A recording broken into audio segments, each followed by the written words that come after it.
যে ঘটনা ঘটেছিল সেদিনকে রাত্রে, তার পরবর্তী ক্ষেত্রে শুভেন্দু অধিকারী বিরোধী দলনেতা তিনি রাত 1টা অবধি এখানে বসে থাকেন, অবস্থান করেন। অবশেষে কিন্তু 11টা 25 নাগাদ এফআইআর দেওয়া হয়।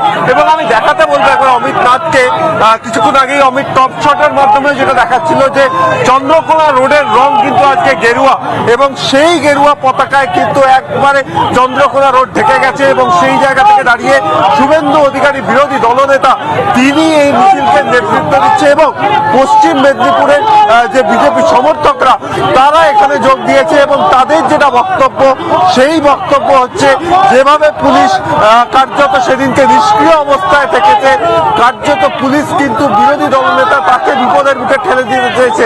এবং এই মুহূর্তে গোটা চন্দ্রকোনা রোড জুড়ে কিন্তু কেবলমাত্র বিজেপি সমর্থকেরা। তবে একটা বিষয় অত্যন্ত গুরুত্বপূর্ণ, যেটা কিছুক্ষণ আগে বিরোধী দলনেতাও বলছিল, যে এই রুটে কিন্তু পুলিশ আবারও কিন্তু একটা প্রশ্ন চিহ্নের মুখে পড়বে। তার কারণ একটি র্যালি হচ্ছে। আমি অমিতকে দেখাতে বলবো যে বড় বড় গাড়ি, এবং সেই গাড়িগুলোকে কিন্তু এই রোডে ঢুকিয়ে একটা সাইড কিন্তু ব্লক করে রেখে দেওয়া হয়েছে। অর্থাৎ যে র্যালিটি যাচ্ছে সেই র্যালিতে বিরোধী দলনেতা সহ যারা বিজেপির কর্মী সমর্থকরা রয়েছে তাদের কিন্তু এই র্যালি এগিয়ে নিয়ে যেতে যথেষ্ট অবস্ট্রাকশনের মুখে পড়তে হচ্ছে। তার কারণ রাস্তার একটা সাইড পরের পর গাড়ি দাঁড়িয়ে রয়েছে। একদম বড় ট্রাক থেকে শুরু করে বিভিন্ন ছোট গাড়ি, সেগুলোকে কিন্তু অ্যালাউ করে দেওয়া হয়েছে।